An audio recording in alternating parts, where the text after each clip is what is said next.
Hello. അപ്പൊ ഇന്ന് നല്ലൊരു ബട്ടർ ചിക്കൻ തയ്യാറാക്കിയാലോ? അതിനു മുന്നേ ആദ്യമായിട്ട് ചാനൽ കാണുന്നവര് ഒന്ന് സബ്സ്ക്രൈബ് ചെയ്തിട്ട് വീഡിയോ കാണാം. ഇതിനായിട്ട് ബോൺലെസ് ചിക്കൻ ക്ലീൻ ചെയ്ത് ചെറുതായിട്ട് കട്ട് ചെയ്ത് ഒരു പാത്രത്തിൽ ഇട്ട് കൊടുക്കാം. അതിനുശേഷം ഇതിലേക്ക് ഒരു 1/4 സ്പൂണോളം ഉപ്പ് ചേർത്ത് കൊടുക്കാം. കൂടെ ഒരു 1/4 സ്പൂണ് മഞ്ഞൾപ്പൊടി ചേർത്ത് കൊടുക്കാം. ഒരു 1/2 സ്പൂണ് ചിക്കൻ മസാല ചേർത്ത് കൊടുക്കാം. കൂടെ ഒരു 1/2 സ്പൂണ് മുളക് പൊടി ചേർത്ത് കൊടുക്കാം. ഇത് നല്ല എരിവുള്ള മുളക് പൊടിയാണ്. ഇനി ഇതിലേക്ക് ഒരു സ്പൂണ് പുളിയില്ലാത്ത കട്ട തൈര് ചേർത്ത് കൊടുക്കാം.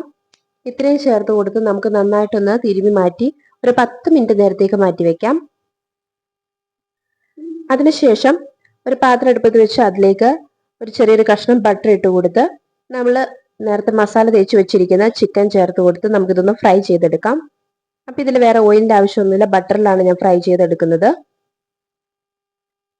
അങ്ങനെ രണ്ടു വശം നന്നായിട്ടൊന്ന് മൊരിഞ്ഞു വന്നതിന് ശേഷം നമുക്കിത് മാറ്റി വെക്കാം. ഇനി നമുക്ക് മറ്റൊരു ചട്ടി അടുപ്പത്ത് വെച്ച് അത് ചൂടായിട്ട് വരുമ്പോൾ അതിലേക്ക് ഒരു കഷ്ണം ബട്ടർ ചേർത്ത് കൊടുക്കാം. ബട്ടർ എല്ലാം നന്നായിട്ട് മെൽറ്റായിട്ട് വരുമ്പോൾ ഇതിലേക്ക് ചെറിയൊരു കഷ്ണം ഇഞ്ചി വട്ടത്തിലരിഞ്ഞത്, ഒരു 2-3 വെളുത്തുള്ളി വട്ടത്തിലരിഞ്ഞത്, അതിന് കൂടെ ഒരു 3 സവാള, ഞാൻ ചെറിയ സവാള ആയതുകൊണ്ടാണ് 3 എടുത്തിരിക്കുന്നത്, അതും ചേർത്ത് കൊടുത്ത് നമുക്ക് നന്നായിട്ടൊന്ന് വഴറ്റിയെടുക്കാം.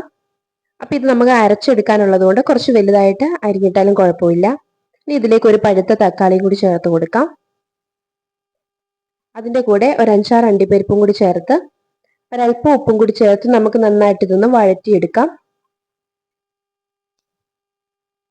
ഏകദേശം നന്നായിട്ടൊന്ന് വഴന്ന് വരുമ്പോൾ ഇതിലേക്ക് നമ്മൾ ഒരു 1.5 സ്പൂണോളം കാശ്മീരി ചില്ലി പൗഡർ ചേർത്ത് കൊടുക്കുന്നുണ്ട്. അതിന്റെ കൂടെ ഒരു 1/2 സ്പൂണോളം ചിക്കൻ മസാലയും കൂടി ചേർത്ത് കൊടുക്കാം. ഇനി നമുക്കിത് നന്നായിട്ടൊന്ന് മിക്സ് ആക്കി കൊടുത്ത് മസാലേന്റെ പച്ച സ്മെല്ല് പോകുന്നവരെ ഒന്ന് വഴറ്റി കൊടുക്കാം. തീ ലോ ഫ്ലെയിമിൽ വെക്കാൻ പ്രത്യേകം ശ്രദ്ധിക്കുക. അതിനുശേഷം ഇതിലേക്ക് ഒരു 1/4 ഗ്ലാസോളം വെള്ളം ഒഴിച്ചു കൊടുക്കാം. വെള്ളം ഒഴിച്ചു കൊടുത്ത് നമുക്ക് ഇതൊരു മീഡിയം ഫ്ലെയിമിൽ വെച്ചിട്ട് അടച്ചു വെച്ച് ഒന്ന് വേവിക്കാം. അപ്പൊ ഈ സമയത്ത് തക്കാളി ഉള്ളിയൊക്കെ നന്നായിട്ടൊന്ന് സോഫ്റ്റ് ആയിട്ട് വരും. ഈ ഒരു പരുവത്തിനായതിനു ശേഷം ചൂടാറിക്കഴിഞ്ഞ് നമുക്കിതൊരു മിക്സിന്റെ ജാറിലിട്ട് നമുക്ക് നന്നായിട്ടൊന്ന് അരച്ചെടുത്തുകൊണ്ട് വരാം. ഇനി നമ്മൾ അരച്ചെടുത്തുകൊണ്ട് വന്ന ഇത് ഒരു ചട്ടിയിലേക്ക് തന്നെ ഒഴിച്ചു കൊടുത്ത് നമ്മൾ ആവശ്യത്തിന് ചാറിന് വേണ്ടിയുള്ള വെള്ളവും കൂടി നമ്മൾ ചേർത്ത് കൊടുക്കാം. അതിനുശേഷം നന്നായിട്ടൊന്ന് തിളയ്ക്കാൻ മാറ്റി വെക്കാം. ഏകദേശം ഒന്ന് തിള വരാൻ തുടങ്ങുമ്പോൾ നമ്മൾ നേരത്തെ ഫ്രൈ ചെയ്ത് വെച്ചിരിക്കുന്ന ചിക്കനും കൂടി ചേർത്ത് കൊടുക്കാം ഇതിലേക്ക്. ഇനി നമുക്ക് നന്നായിട്ടൊന്ന് മിക്സ് ആക്കി കൊടുത്തതിന് ശേഷം ഇനി ആവശ്യമെങ്കിൽ ഉപ്പും കൂടി ചേർത്ത് കൊടുക്കാം. നന്നായിട്ടൊന്ന് തിളച്ചു വന്നതിന് ശേഷം ഇതിന് മേലെ കുറച്ച് കസ്തൂരി മേത്തിയും കൂടി ചേർത്ത് കൊടുക്കാം.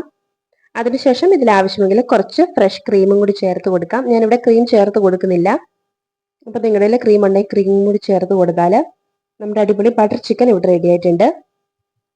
അപ്പൊ ഈ രീതിയിൽ തയ്യാറാക്കാത്തവരുണ്ടെങ്കിലും തയ്യാറാക്കി നോക്കുക. അപ്പം ആദ്യമായിട്ട് എൻ്റെ ചാനൽ കാണുന്നവരാണെങ്കിൽ ഒന്ന് സബ്സ്ക്രൈബും കൂടി ചെയ്യാതെ പോകരുത്.